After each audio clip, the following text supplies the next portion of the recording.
Hey everybody, and welcome to the Vergecast. It's our last Vergecast of CES. I'm Nilay Patel, I'm the editor-in-chief of the Verge. I'm also extraordinarily sick, so there's I would say greater than 50% chance that I actually just die on the show. And as Casey was saying to me earlier, it'll be a snuff film. Yeah, it's a snuff film, and I think that is what the Verge should be known for. What was the Verge? It was a website, and then they got really into like the murder movie business. But I'm joined by three very exciting people today on the Vergecast. Two people who are new to the Verge and new to CES, and Casey, who every day is a rebirth. So Nitasha Tiku is our new senior writer. Emily Yoshida is our new entertainment editor. Casey actually was just promoted to be our Silicon Valley editor. If you guys want to say hello, this would be an excellent time. Hello. What's up, CES? Wow. Hi. So, Yeah. All right. It's like a lot of tired people forcing it in the crowd today. Can I just say, great, though. this is my first time in the Verge Lounge here at CES, and I got so excited to see all these beautiful faces, and then I realized that everyone here is just charging their phones. Yeah, that's what they're doing. Because we've set up an incredible stage. Like, how many power outlets do we have, and what is the electricity budget for the Verge at CES 2K15? I don't know, but it's all coming off that Mustang over there. Oh, no, just kidding. There's my Sweet. brand new grace. I love the Mustang. It fills me with joy. No, but I will say this. This space is really cool, but next year I want to get even bigger. Yes. So yeah, that's it. Same here. So that is the end of the introduction portion of the Vergecast. I'm like really, like my brain is at like 30%. Yesterday I was really hungover, and today I'm really sick. And tomorrow I'm telling you, I will just be a corpse on the ground. I think that the Verge has been really good at organizing, though, the levels at which we get sick. Like, it feels like we're in shifts. Yeah. Like, I was definitely early shift sick, and now I feel like a regular human being, which I feel really, really grateful for. But, you know, but now Nilay's down, so. You know. Yeah. I will say, Natasha, we were in a car on the way to a party the other day, and I asked Natasha how her day was going, and she misheard me and thought I asked you. She thought I asked how her life was going, and then her answer was, "I'm more susceptible to cults now." I mean, it's true. CES.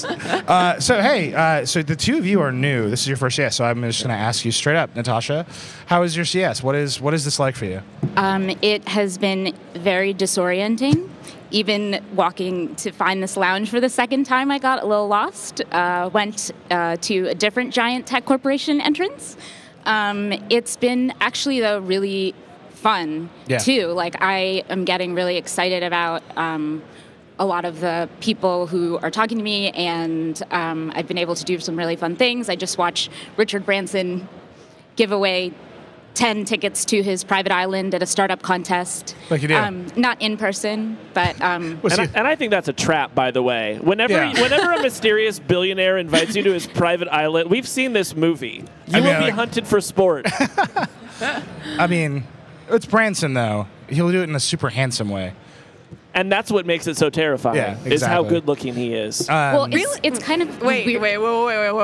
Can we fact check this for a second? Richard Branson is like a classic silver fox. Yeah. Oh, no. No?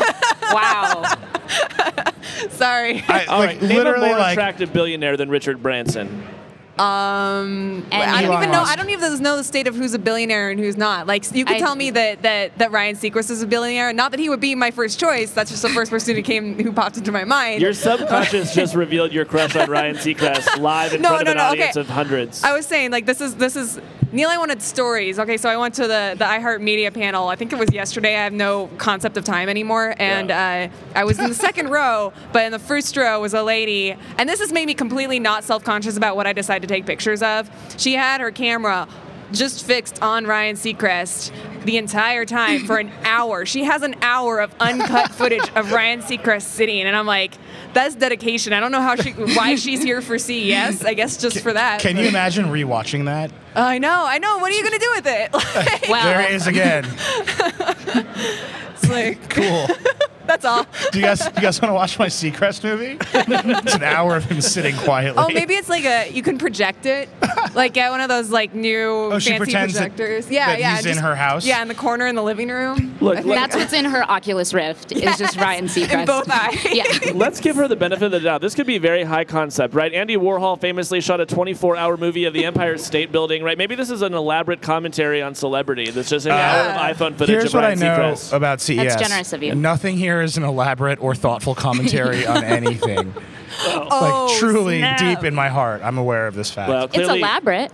It is. I mean, very it is elaborate. I guess it's funny that you were talking about how you are disoriented here. This is 8 years of this for me, and I'm so sad that I know how it works so well. I'm like, oh, I got to go here, and then like I just know, and it's like, why am I so aware of this like totally artificial space that will be completely gone tomorrow? Wait, what do you mean? This What is your have you Christmas. learned in 8 years that this is artificial? Well, no, I mean that's just the way. I mean that's a self-evident fact. It's Well, just, that's what I'm saying. Is habit. like, What about this is fake? yeah. It's just crazy. I think it's crazy that it's like a series of cities that are all built up, and the cities are owned by like various gigantic corporations. I can't wait to see Ross Miller's video he's doing of his day living at CES, like taking advantage of like the bed that wakes you up and going to wash his clothes at the Samsung booth and doing his dishes or whatever, going to the fridge. We're going to put that up tomorrow, I think. Yeah, he was really excited. I mean, you can just live here. Yeah. And people do. I don't know. It's terrifying. So, Casey, what have you seen? What's been going on with you? Well, I did an investigation of brands at CES. CES is a show that is mostly about physical things. I wanted to do a show or do a story about how those things are sold to us. So it turns out there was a event happening here called Brand Innovators. So I was already signed up because how could that be anything less than fun? And so I went there, and not only was Shaquille O'Neal there to give his thought. The name of his talk was how do you preserve your personal brand in the digital age, or something very highfalutin. And then Shingy, who works for the AOL Corporation and whose title is Digital Prophet, and who is a somewhat comic figure in the media world these days because it makes these like sort of absurdist pronouncements about what all of our lives are going to look like. Right. I mean, AOL definitely employs a man named Shingy who made his own fake TED Talk. Like, you can go watch it. Like, he set it up so it kind of looks like a TED Talk, but then you can also tell. Like, I used to work at AOL. I know the room that he shot it in. It's the studio at AOL. Really? And it's like he set it up, that room, to like look like a fake TED Talk. That's so sad because they had a TED Talk at Burning Man. Like, you can have a TED Talk anywhere. He could have just gone to like a small city tech talk or TEDx Black Just Rock buy City. a TED franchise, Yeah, basically. like All we have to do is just add the hashtag TED Talk to the Vergecast, and it becomes a retroactive TED Talk. That is a true brand innovation there. And that's what we're all about. So tell me about Shingy. Buzzwords galore. I still have no idea what to do with my personal brand or the Verge brand, but I do feel like it's working for me. But it's working, yeah. On me, your personal brand. Your personal. This is good news. What I honestly feel, though, is that brands are very scared because they used to be able to just buy television ads, and then we would just sort of, like, some portion of us would mindlessly do whatever the ad said. And nowadays, they have to develop a, quote, authentic voice, which really just means mimicking the voice of a teen boy, and then just, like, use that voice on Twitter all day long in the hope that it will drive us to go buy a gordita at Taco Bell. Right. So they are just, like, in an absolute wilderness right now, and it's left them very susceptible to these, like, folk heroes like Shingy who can come along, and if they talk really fast and look kind of edgy and different, all of a sudden, you have a digital prophet. I mean, it's funny because I get what he's doing, right? Which is he's supposed to teach them how to like buy ads in AOL and like talk to the new generation of internet consumers, but it's like it's AOL, and like I don't know. I mean, Natasha is the one who like broke the Shingy story at Valleywag. What was her headline? It was like, this man is representing AOL on national television. I think that was someone else's. Is that someone else? Yeah. I mean, it makes complete sense to me that like in the New Yorker piece, like the scenes that are set, because I think what he's supposed to do, he's not actually doing any buying or selling. He just is supposed to make them feel creative. They want to feel like makers, and like, they're innovating, influencing, what have you, and he inspires them. Like, some spiky hair is all they need. I mean, truly what I want. They don't want to be corporate. In my career is to be known as a man who inspires you to think fluence. Yes. That's the end of the game. So, Emily, you've been going to parties, right? And then you stopped going to parties. I went to parties for about 2 nights. I thought going into this that would be my beat, that I would be the party expert at CES, that it would be the only accessible cultural thing for me to pursue, and it did not end up being the case. What's that? People don't dance at the parties enough. I was expecting to go. I was going to be at these things by myself. So it's like, what do you do if you're at a party by yourself? You can't really talk to people because it's very loud. So I was just going to post up somewhere and watch people dance. And nobody. What's up, CES? You've got like the best DJs apparently. Yeah. Can we get a show of hands? How many people danced at a CES party? Any of these people charging their phones? Okay. Thank you I for. saw one hand. in '90. Now, what's it like when you're the one person dancing though, in a sea of tote bags? He said it was awkward, which I believe. It is. I mean, every party here is extraordinarily loud. I mean, did you hear about the 3-day yo party? No, we went to that. We went to it. Oh my God. We went when early they on. had alcohol before it went dry. Yeah. Why did it go dry? I think something happened after we left. It was very, very chill when we were there. Well, It I was like- trying to tell Emily that it was a good party, and she was like, no. And then I think she went to more parties, and she was like, oh. Yeah. They don't get more down than that. It was in a very picturesque location, very Instagrammable. Yeah. Right. I mean, I think the problem with parties at CES, and every year I try to go to one or two. I took Casey to one yesterday, and he just looked at me. He looked at me with such anger and vitriol in his eyes. And he just goes, "This is my nightmare." And it really was. Like, when I was 22, the idea of like waiting in a line and then being escorted into a Las Vegas club by a bouncer had a lot of appeal. But then what you find when you get in there is that it's too loud to have a conversation, right? So you can either dance, which nobody is dancing, or you can just sort of like awkwardly shift your weight from one foot to another while drinking, some overpriced beverage. You should have started thinkfluencing though. I should have. Well, what I should have started doing was trendfluencing, which is the word of the show for me. I didn't know it was a real word, but then I went to my brand seminar, and the back of my program asked the question, "Are you a trendfluencer?" Which, talk about an existential dilemma. I didn't know if I was a trendfluencer or not. Should I be a trendfluencer? I don't think I am. I'm trying not to be. Right. I mean, you should be though. Well, we'll see how it works out in 2015. I mean, I just think like parties here and all that stuff. We were talking about it on the show yesterday. Like, there's just an entire world of like B2B, like people who are like.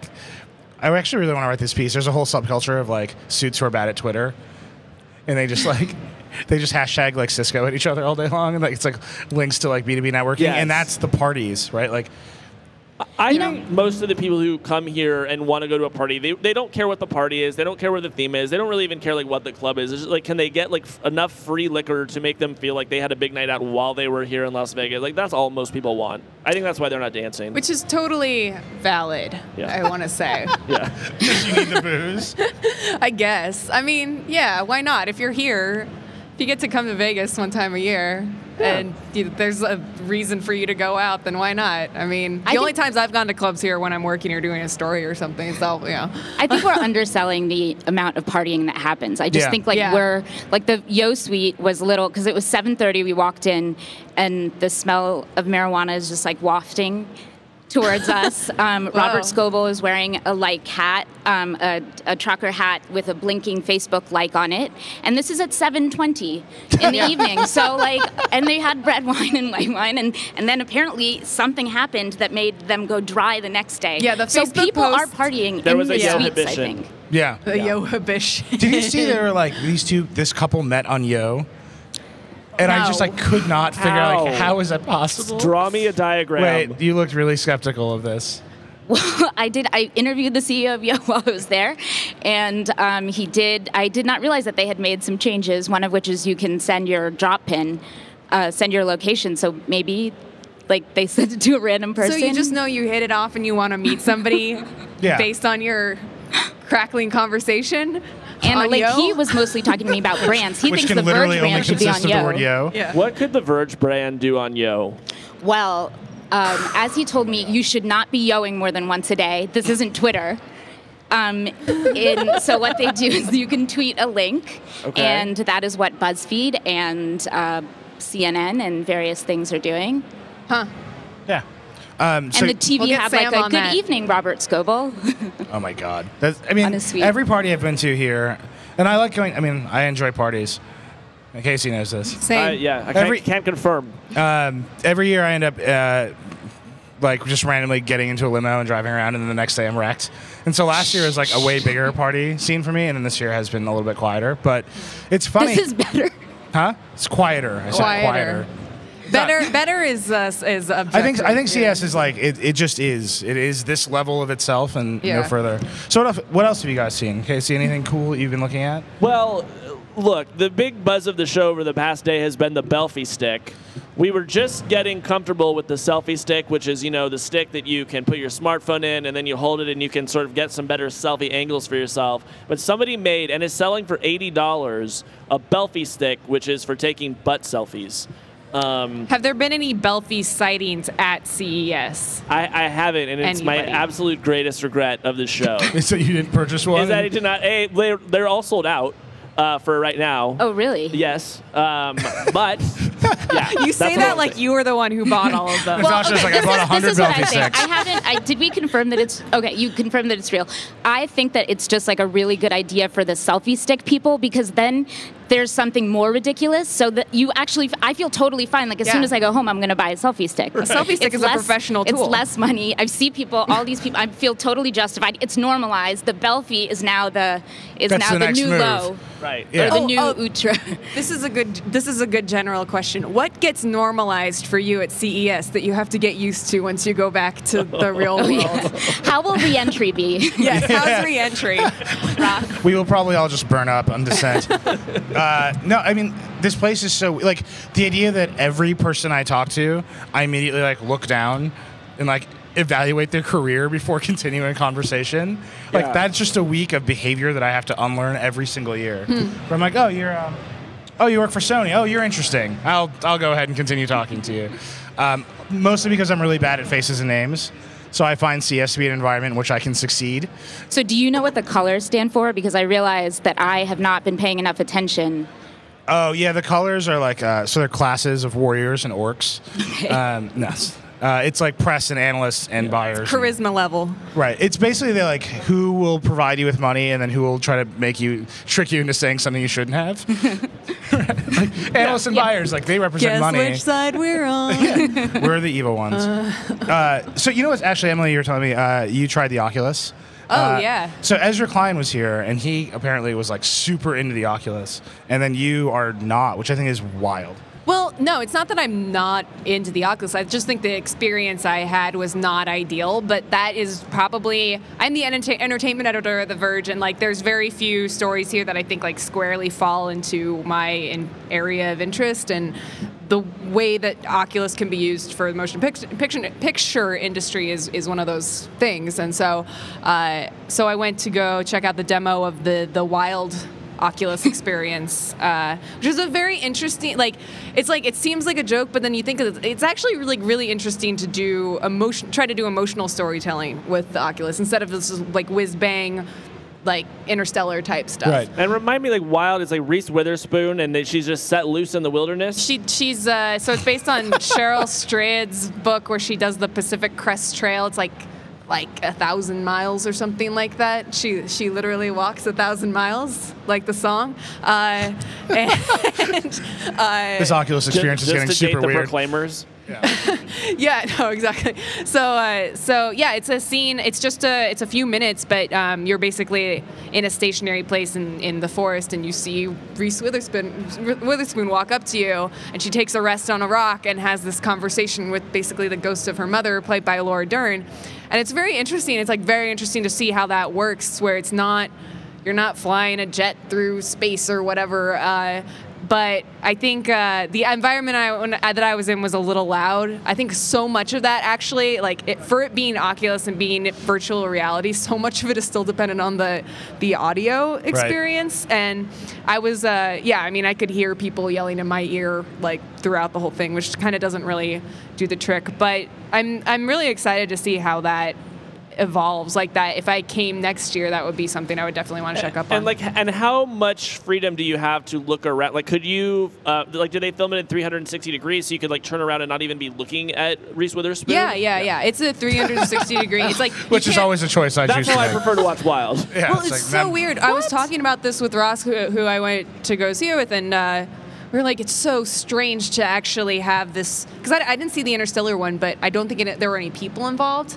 And so this is like you're in a real 360 degree space, and Reese Witherspoon is sitting right there. Right. And it's like she's a real person just hanging out. Could you move around the space? Could you walk up to her? No, that's the thing. It's like you're stationary and you're sitting down, and it doesn't move. I did an Oculus demo where I was in like a military installation in Iraq, and it's the same thing where you're in a fixed point, but it's filmed in 360 degrees, and that is a mesmerizing experience because no matter where you're looking, there's some other story unfolding.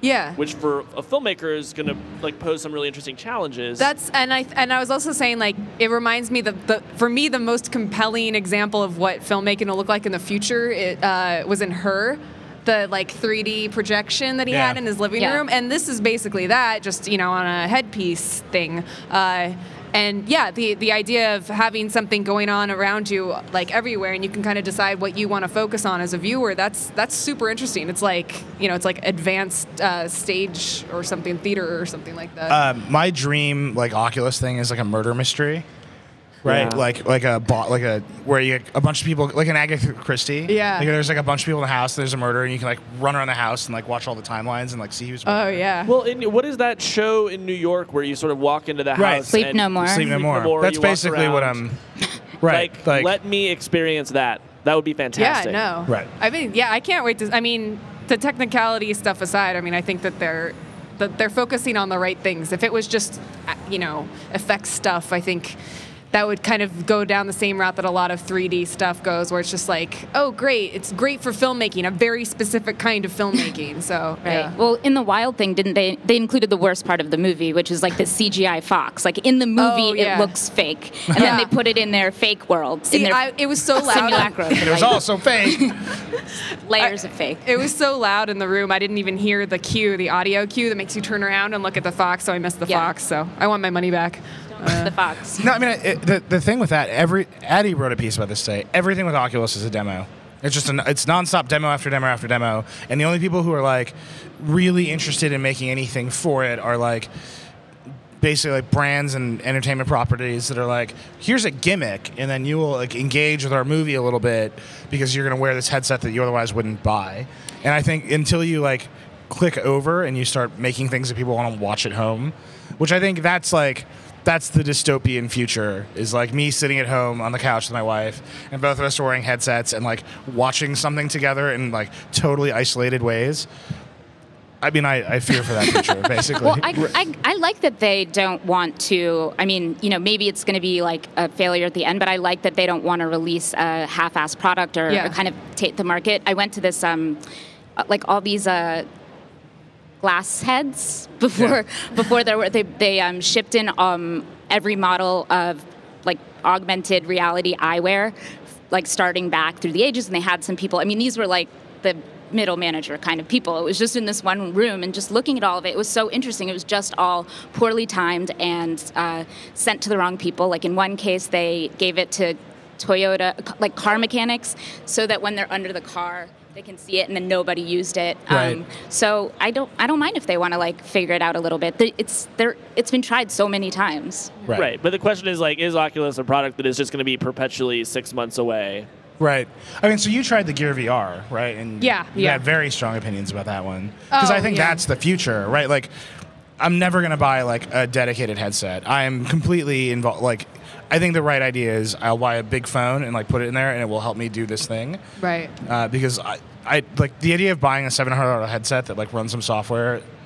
All of that seems bonkers to me. Unless the movies start being really, really good that they put on there, like everybody's like, oh my God, you have to see this thing. You can only see it because you have this headset. Yeah, but like, I don't know. Like, if you want to watch a movie with 3 people in your house and you have to buy 3 of them, it kind of makes more sense that you would all just like, that everyone would. I'm saving my money for the belt fee. They would buy that. Also, like, I think that the smartphone has taught us one thing. It's that when you get 3 people in a room together, you know what they want to do? Look at their smartphones separately and not talk to each other, right? So, like, I can absolutely envision a world where we all have separate headsets, and it's like, oh, nice to see you, honey, and then slink away into your own private Reese Witherspoon CGI Fox world. I mean, I haven't seen any. The one demo I saw, so Addie as well, like, she had the 2 hand controllers, like the Kickstarter hand controllers, and she was like lightsaber fighting. And I was like, okay, I would do that. What terrified me was Addie's stunning competence at fighting with virtual lightsabers. Like, she looked like she had been practicing for 20 years. She looked like Arya in Game of Thrones. She was like, darting like from place to place. Is she a I've always LARPer? been afraid of Addie, but I'm terrified. So the answer to your question is yes, she's a LARPer. And we have 100% made a video of her LARPing in the past. Okay. And it's super hardcore, and everyone should watch that video. You can always spot a LARPer. So you can't you though? So speaking of LARPs, Let's talk about LARPs. Let's not. Let's use that to awkwardly transition into you soul cycling with DeCosta. Oh yeah, so that was my big adventure for the week. Is Soul Cycle and Twitter were doing a brand promotion that they somehow didn't really advertise that much, but. Somebody asked Dick Costolo, CEO of Twitter, if he was going, and he replied with the exact days and times of the classes that he was going to. So I was willing to, I mean, it took a little bit out of me to have to, like, you have to send, like, 2 hashtags, and it has to be, like, oh my God. Yeah, like, at Soul Cycle, and, like, I saw the other people, and they're like, please, please. So I just tried to just give into the embarrassment of it, and, Embrace the and I thirst. won. I won these 2 spots, and I thought I was going to have to be competing with all these other reporters, but I guess nobody else wanted to wake up at 7 a.m. and then at 6 a.m. to Soul Cycle, which I've never done before, and was a little concerned would make me vomit. And I want to hear like all about Dick Costolo, but like for people who may not have heard of Soul Cycle, explain what it is and what is actually happening when you're on that bike, because it sounds very cult-like. No, it is a cult.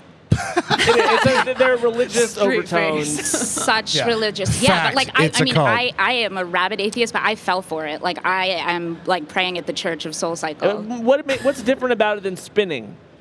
Nothing. Okay. The things I think that are different is that they come up with their own lingo. They repeat these like affirmational phrases, like "you're stronger than you think."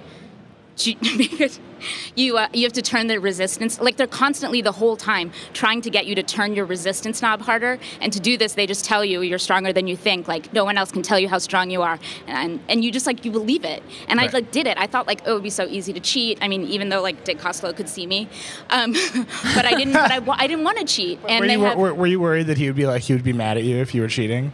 I mean, I was trying to prove to him, I guess like this is, you know, me playing in their world. I've never tried this angle of reporting, but I subsequently heard that like all these tech guys do it. So now nobody else take this reporting strategy, but I'm now gonna go to all the right Soul Cycle classes, because I could see who, like the guy Ian who taught my class like the people who are following him on Twitter are like top tech people. Oh my God. Wow. Yeah. I love that you're like the Soul Cycle master of the tech universe. Yeah. Yes, amazing. a spinner to the stars. And they have really good music, and it's like dim lights, and you're all in it together. Was the CEO of Twitter good at Soul Cycle? Oh yeah. Ian called him out. He was like, "I see you, Dixie. Like, good job." I see. And you, also, Dixie. he is kind of. It didn't include this in my story, but he's like very ripped. Like not like Jeff Bezos.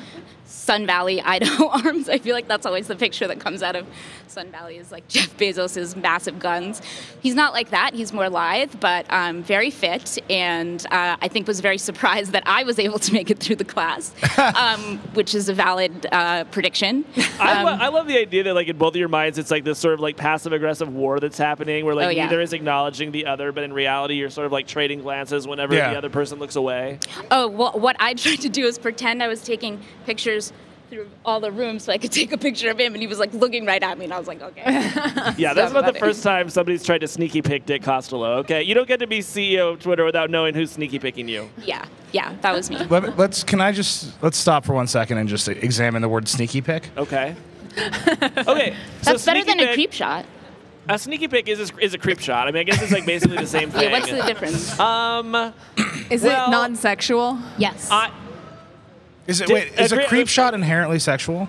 Yes. Okay. To me, a sneaky pick is when That was you are very taking confident from both of you. I'm so worried. You thought that Richard Branson was handsome. Yeah. You don't know what a creep shot is. No, Aren't you glad you hired us? Yes. You need some I'm flair learning in so here. much about just the weirdest stuff. Look, a sneaky pick is when you are pretending to do something else while you take the picture. Like I think a creep shot picture is more just like, oh, like this girl doesn't know I'm looking at her, and like take a picture. But like from time to time in these journalism situations. Oh yeah, no. I have this to, is the thing. see if I can yes, and they actually make an app. Wow, is that your move? Wait. Oh yeah, I hate when they can see that I'm recording. That's what you do when you're at a celeb, when you're at the Ivy, just chatting it up with celebs. So I just you take a fake phone call and then hit the shutter button. Yes. Well, you don't That's need what to- Emily just did. You don't need to do a fake phone call because they make an app that looks like the New York Times app, except where the photo goes, like on the front page of the New York Times app, it's just the camera window, and so you look like you're reading the New York Times, and then you like line up the perfect shot, and boom, you're done. And Front that app, by the way, is news. like 3 years old. That's not a new app, which just goes to show you how old the sneaky pic concept is. No, I know a lot of old school entertainment reporters who use that app. Really? Really? Yes. The paparazzi, if you will. Well, I actually old was school entertainment reporters. thinking about this because on the drive over here, I saw this guy trying to take a selfie, and it's just the most embarrassing posture possible. And none of these solutions have, or no one solved this problem of like making it not look just really sad. I don't know. I saw a Hello Kitty selfie stick today, so. Oh, that's adorable. No, now I'm starting to like, I'm like thoroughly converted, but at least with the selfie stick, you're honest with yourself. I feel like I trust this person. I would use it as like a camera test. Yeah. And Wait, how would you fail the character test with the selfie stick? no, you win the character test because you're honest about your intentions. You're That's just out there. obviously, yeah. Here I like am. I'm a rabid narcissist who needs like constant feedback and affirmation. And so I bought this stick. And Right. so, yeah. I don't get out of bed before I get 100 likes, okay? Yes. That's Quote what it it, takes tweet these it. days. This is. I'm super worried that I sent you guys out at CES to like talk to brand people, and now you're both terrible people. We talked to too many brands. Nilay. You've been subsumed into the cult of Shingy, and you don't know that the like virus is growing within you. The man has a lot of good ideas. I think we should hear him out. I mean, go ahead. Oh no, I was just gonna say. I was telling them I saw the double selfie move, like regular conventional selfie with one hand, selfie stick with the other one. Guess What? where I saw it at the Tiesto Q&A. So You did go to a fireside chat with Tiesto. yeah, it what was was billed that as like? a fireside chat. It was, he's got a headphones brand, which Yeah. is really weird. They Like all a do, weird don't they? choice. Why? It's an opposite joke. I'm so broken. Why would you do You that need to take me? a minute. Why would you look me in the eye and just like? All right, go ahead. Talk about Tiesto. No, I mean he only talked for a few minutes. He signed autographs. I Right. mean he's got a headphones brand. 50 Cent's got a headphones brand. Who else? Can we name everybody who has a headphones With brand? Justin Timberlake, he's like a advisor. No, that's like a professional audio mastering software. Right. Doesn't thing. Nicki Minaj have her own headphones? No, No, those are she's Beats. just For making Beats, money. Yeah, Oh, okay. yeah. Right, but like Beats has most everyone, and then like 50 Cent has SMS audio, and like 50 Cent's Twitter is the best because it's mostly him like retweeting or replying to girls who send him naked pictures, and then he like hashtags his headphones brand in all the tweets. He's like, "Yo, like, good butt SMS audio," and it's like, this is not a reasonable strategy for you to Hey, market. But You then know, he I made don't know. Star Wars headphones. He did. So Ross has a long story about 50 Cent Star Wars. yeah, he got to talk to him today. And Ross also talked to RZA, and we had Nick Cannon here All right. yesterday. I mean, like, celebrities at Jason CES Derulo. is a real thing. Jason Derulo's castle. Are we going to talk about Jason Derulo's castle? Tell me about the Let's please. castle. Oh, I don't know. You have to ask Kwame, but Kwame talked to Jason Derulo at the iHeartRadio party last night, and apparently Jason Derulo has a castle. I can see that. I Yeah. mean, like, he's like, because he's a secret Game of Thrones fan, right? Oh, is he? I learned so much about Jason Derulo. I learned that his last name is actually spelled like French, like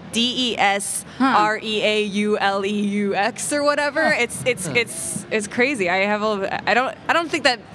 I So already it's a had a French lot of respect castle. for him. I'm not going to say I Yeah. have more respect for him because I already. No, had but a like lot, he's but- like a massive, like Wiggle is like basically samples the Game of Thrones theme. Oh wait, are you talking about? Oh yeah. Wiggle, Am I crazy? Wiggle. I'm trying She's to. saying Wiggle. I every time I try to think I of have a Wiggle now, I compl- think of Talk Dirty. So it's sort Yeah. of hard. No, I was talking about like if I had gotten a chance to talk to him, I would have asked him just about like making the best meme songs Yeah, of yeah. 2014 because that's all those songs are. They're just like like Vine length snippets of something that's super catchy that you can't get out of your head, which is pretty genius. Yeah. That's wild. Actually, I've been meaning to ask you. So CES for me is always like the worst musical environment in history, and it's like What's that Black Eyed Peas song? I got a feeling. Oh, don't even. I got a if you feeling. say- The shuttle if this you say morning. It, then don't say it. Don't say the name. Tonight's gonna be a good night, Natasha. It's gonna be great. That's Let's not the live next it lyric. up. I hate. Oh wow, Fill up you my know- cup. did you know- Drank. that one's okay. It's the same song. No, like that song has just like haunted.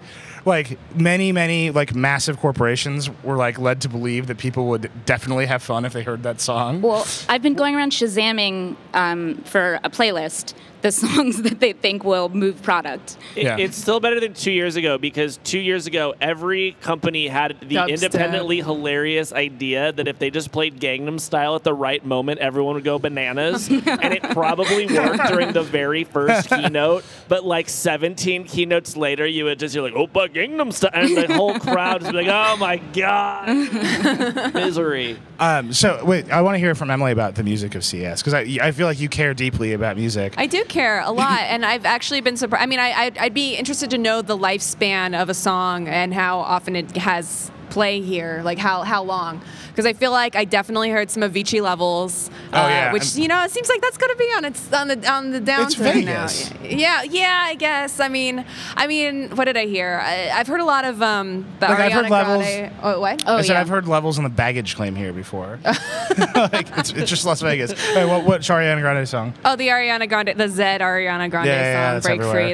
That's a lot of places. I heard there was a Skrillex song off of his most recent album that was played at the iHeartMedia panel, which was, that's deep. That's a deep Skrillex cut.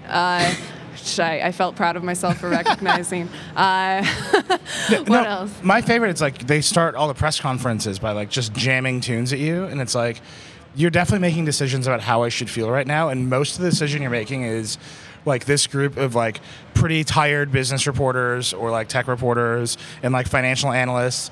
Like you're basically Are there financial analysts here? tons and tons of like all over the place. Like that's and like I wanna talk to those people. Basically, like there are suits everywhere here, and it's like right before Sony talks to them about their new product line and like all the business stuff. You should also want to get super drunk in the club, and it's like that. Oh yeah, I remember I was trying to remember what they played before Sony. It was the Fireball, the Pitbull song. Yeah. Yeah. It's just Which is like it gets you excited about keynotes. Have you seen the people dancing on the AstroTurf in the parking lot? No. Like, okay, if you have to exit like at just the right time, and everyone is standing in line for shuttles, but this few people are just like, you know what? I'm ready to let loose. I'm on some orange AstroTurf in front of like a show car, and I'm drinking orange beer and just like kind of It's moving time. around. It's time to go. Yeah. There's a very unfortunately named company called Vox International here with two yeah. X's, and they own like any number of like mid-level audio brands like RCA and AudioVox. And every day they have like basically like a PG-13 like fake stripper just going after it, while like a DJ like a medium Vegas DJ like scratches over Fancy. And it's like I really want this to stop, and I want your company's name to stop sounding like my company's name. I don't know. Maybe we just embrace it and get a DJ next year and go head to head with them. I mean, that if we could in this room, a lot of people just looked really happy about that. I think we should definitely put a DJ in this room next year. Well, and I have volunteered to, get into PG-13 clothing and just dance. Here's what I've known about you for a long time, Casey, Yeah. and I don't know that if I've ever expressed this to you. Okay. You look really good in shiny clothes. I appreciate that. Is that a fact? Glitter is a way of life. Yeah, glitter Yeah. is forward. So we should wrap this up. Is there more stuff? I want to hear from you, Mr. Newton. What happened? What happened to you at CES? How's this different? Well, I think here's the thing that I came to peace with about this CES. On a serious note, you guys. Oh my God. The unfortunate fact of life sometimes is that real progress is incremental, and that we don't get these massive leap forwards every year, even though that's what we all come here hoping to see.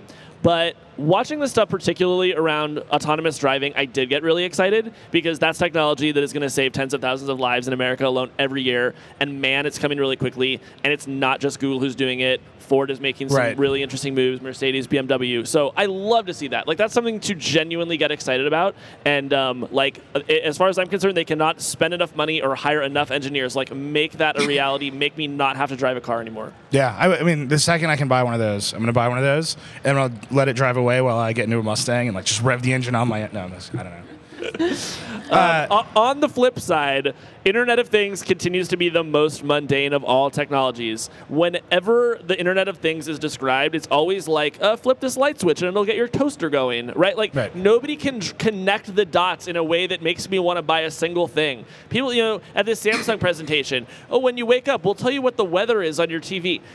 I can see the weather on any imaginable screen, right? I'm pretty sure I can already get the weather on my microwave. Like also the window. On the window, sure. I can even look with my own eyes if I wanted to get really old school for a minute, right? But you'll be wearing your headset. Yeah. So what I don't understand is that these companies are often incredible at marketing things, and the failures of marketing in the Internet of Things start with the name itself. It is the worst, like, most boring, horrible name. They tried to upgrade it last year to the Internet of Everything. No, that was I saw a couple, that was just a really like wild Snapdragon keynote. Like it didn't quite. They went wild off. keynote. Yeah, that was the one where like Big Bird was there, and then like a Mercedes exploded. Like that is one of the craziest things I've ever seen in CES, and that's where they did Internet of Everything. Like when I say Big Bird was there, I mean Big Bird was there, and then they cut to Kofi Annan, and then a Mercedes drove itself on this. Like it was the craziest thing I've ever seen here. It had a certain internal logic. No, it didn't. But seriously, like I like the autonomous like self-driving car people. Like you should feel really great about CES. If you had anything to do with any presentation about the Internet of Things, like return to whence you came from, hanging your heads in shame because you failed to sell what should actually be cool. Right. But this is why they need Shingy, because otherwise they'll be saying the Internet of Things. Ding, like, ding, ding. has no one vetted that? Have they ever like put it out in the wild? They have no idea the hurt that is going to come upon them when real people start hearing this. Like I was trying to think of how we could shame them out of it. Like maybe if like a really cool person, maybe if Nicki Minaj made fun of the Internet of Things, like then it would stop, because it needs to stop. And I'm not powerful enough to do it. The Internet of Things. Right. In terms of like ultimate Verge moments, like getting Nicki Minaj to make fun of the Internet of Things Nikki, please, if would you're make me so if happy. You're out there. Listen Help to me, us. Nikki. Help us. Help us. The brands are out of control. Natasha, what's your wrap up? This was your first one. I'm like very curious with the two of you in particular. Like, what was this like for you outside of the like hassles of being in Vegas and the show? Well, okay, I kind of had a different take than Casey, because I wasn't coming here looking for the latest thing. I often, like, I consider myself like the last of the early adopters. And so what I really liked, even though there's absolutely nothing that I want to use here in terms of the Internet of Things, what I liked is like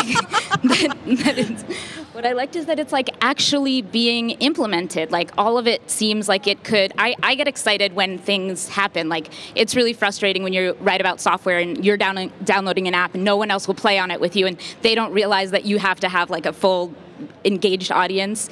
And even like I was washing my hands in the bathroom and I was like, oh, look, there was a time when we didn't, like, we would have to like squirt the soap thing and not just like put our hands, you know, up and down wildly. And so like I'm excited for like it getting actually into the infrastructure just through brands. Oh wait, can we connect soap to the infrastructure again? I'm very it's the Internet of Soap. The soap of things. Okay, Emily, what about you? Yeah, I mean, I am not also really a gadget person, but culture-wise, it's genuinely been something where I've definitely seen an entire world here that I would never have seen before, and that's really fascinating to me.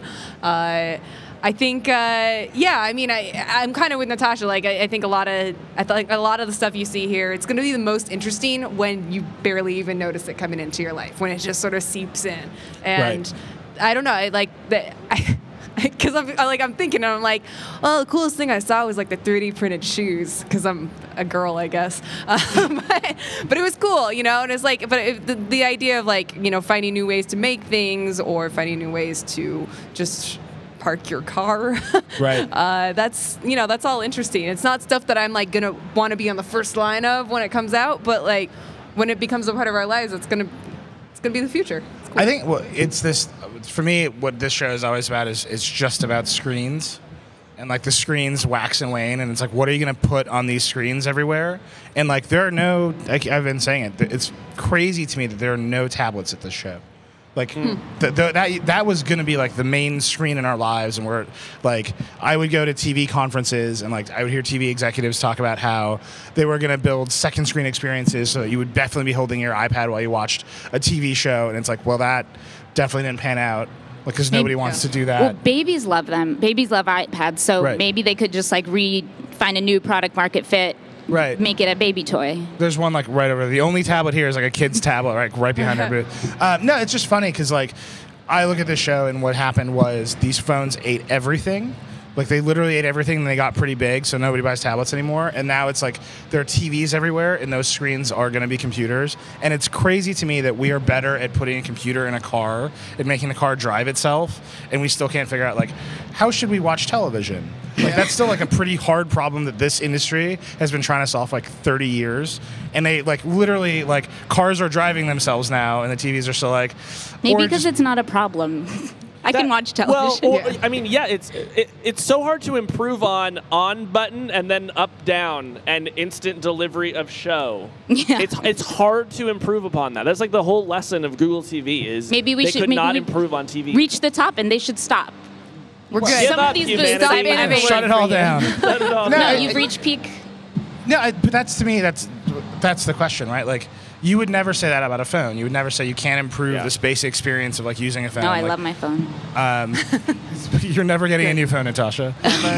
Keeping this one forever. No, I just think it's funny. Like that to me is like the story of the show. It's like where are we gonna put all of the energy and all the investment in like making things better? And it's funny to just watch people try and like hit roadblocks and constraints and then move very quickly to something else entirely. And this show changes so fast. The other thing that I think is fun is that we all just get to party here. Like our team gets to play together, which is really fun. And like I Get don't sick know. together. Huh? And get super. Share like, all our germs. What I need. There's a lot of people out there listening to this show who like one day dream of working at the Verge, and what you should really know about it is that we do just share germs left and right. It's super weird, and that's. There is a big jar of animal crackers in the trailer, and the lid has been off since the first day of CES, and I still just keep reaching my hand no, and just like Casey, grabbing 2 to 3 animal crackers every day. Casey, I just took and my that's how much first I hand- trust my coworkers. Right. Casey will be dead within the week. No, Remember Casey, me. I just took my first handful from that jar today.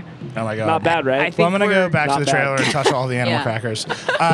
So that's it. That's our show. It's great. I mean, I'm sorry that I am as like dead as I am, but that's the nature of CES. Like fundamentally, if you're not completely broken by the end of the show, You did it wrong. You did it completely Spiritually. wrong. You know, I actually haven't even walked in the other 2 halls. Like I haven't gone look at. I'm gonna go look at the cars, and I don't know. I'll go. This I South tried to Hall make an me. Oculus Rift appointment. It's fucking full all Really? all day. Focus on this one. I mean, the gosh of darn all day. of all of the reasons to drop an F-bomb. The girl likes her VR. Yeah, who doesn't? Okay, that's it. That was Vergecast. That was CES for us.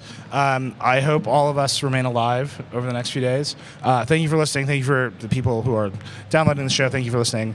And that's it. Goodbye.